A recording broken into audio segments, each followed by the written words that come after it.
Hello and welcome to this guide intended to help you on your genealogical research journey.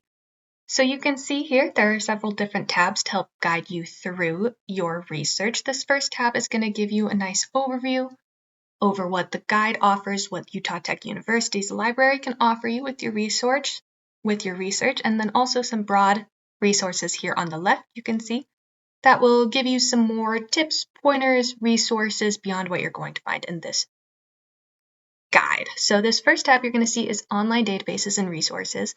And these are outside of what Utah Tech offers. These are different organizations that are putting these together.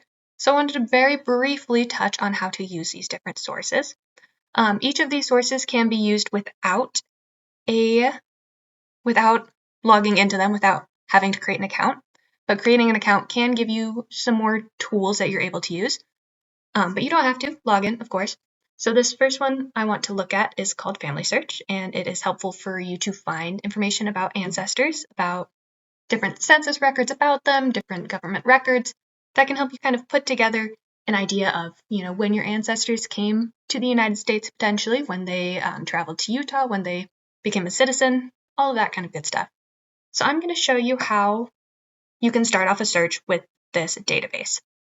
So you can see here, I went ahead and typed the last name Bedingfield into this search bar here, and then Beaver, Utah as the place lived, because I know I have some ancestry in southern Utah under this last name here. And then I'm going to go ahead and hit search and see what pops up for us. Great, so you can go ahead and see this first one here popped up, Ethel Bedingfield Allen. We have a Ransom Bedingfield, and then you can see they also list spouses and other people related to them, or maybe other names that they went under. So that's just a brief little overview into this. If you sign in, you are able to... Okay, so I do have an account, so we'll see what it looks like with an account. Once you do this, you do have access to a few more things. So you're able to click on and navigate through different people related to this person. And then you will be able to see the sources where people got this information. And then these sources tend to be primary sources, which are really helpful for genealogical research. So you can see we have a census record, we have a county marriage record, which would be really helpful. And then birth certificates, again, very helpful. It should list not only them, but also their parents. So great. So that is just one of those online databases that I have linked for you in this guide. The next thing I want to look at is actually an ebook that is available through Utah Tech University's library. So again, community members and, of course, people related to the campus are able to use these resources, but community members are also able to use our resources. They just have to come in and talk to us and get a library card started, and there is a minimal fee to do that. But if you do not want to do so, then I, of course, have plenty of good resources linked for you that you do not need to create any kind of account with us at the library. But if you do so, you do have access to this dictionary right here. And I find that this dictionary is really helpful because it gives you a good idea of different terms that you're going to run across, but then it also gives you a lot of good information on different pioneer groups that came from different European countries, and then also different entries on individual explorers, traders, religious orders, etc. So as we know, in Utah, one of the main religious orders is the LDS Church, the Church of Jesus Christ of Latter-day Saints. So you're going to come across a lot of information about them if you are doing research as somebody in southern Utah. So to use this, you are able to read this book online, which is what I tend to do, or you can download the book to your computer, to your device that you are using, or you can download individual chapters. So if you know there's a specific chapter that's going to be helpful to you and the rest are not, you only can download that one chapter. Great. So this is what it's going to look like if you want to read it online. Over on the left here, you can see a table of contents, which will give you some really good resources. Maps of the area could be helpful to you. So I just went ahead and clicked on that, and it navigated me to the right area. French explorations, Spanish explorations. If you know you have some Spanish ancestry in your genealogy, this map could be helpful to you as you trace their path, potentially where your ancestors were. Some chronology, so this will give you an idea of dates, which could be useful.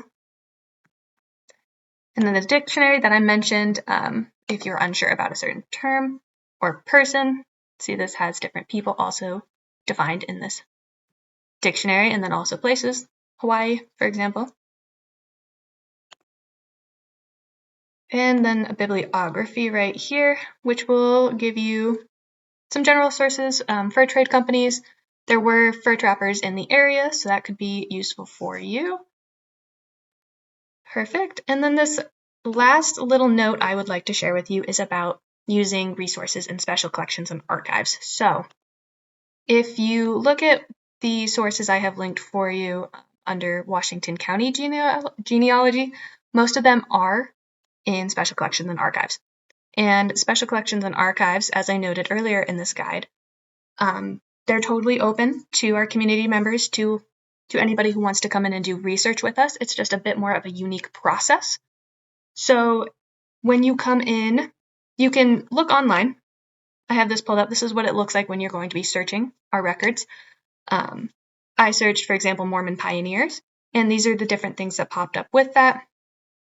So again, we're seeing some county historical records and the Sons of Utah Pioneers. That and Daughters of Utah Pioneers tend to be good places for researchers to start with. But if you are coming in person, staff are more than willing and able to help you find what you are looking for.